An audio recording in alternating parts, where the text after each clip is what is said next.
মায়ের শরীর খারাপ, তাও মা কাজ করছে। মাকে কি কাজ করতে দেওয়া যায়? দেখো সকালে উঠে কাজ নিয়ে বসেছি, কিন্তু আমার মেয়ের কথা হচ্ছে তোমার শরীর খারাপ, তুমি কাজ করবে না। তাই আমাকে কাজ না করতে দিয়ে সব কিছুর ওপরে উঠে আমার মা লক্ষ্মী বসে আছে।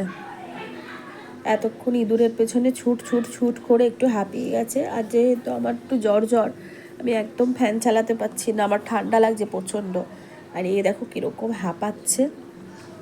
আর এই যে কাজ করতে দেবে না আমাকে, দেবে না কাজ করতে। মা কাজ করবো না একটুখানিও? কে করে দেবে? তুমি করে দেবে?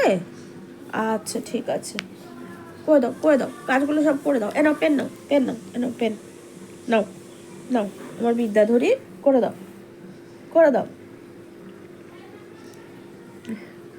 এরকম আগেও করতো, ধরো অনেক রাত পর্যন্ত কোনো কাজ করছি, অথবা অনেকক্ষণ ওর দিকে না তাকিয়ে আমি কোনো কাজ করছি, তাহলে এই রকম খাতার উপরে বসা, শুধু বসা না, এর থেকেও অনেক বেশি ও কর্ম করেছে, কুটি কুটি করেছে সেই খাতা নিয়ে আমাকে যে কি নাকানি চোবানি খেতে হয়েছে সে বলার বাইরে।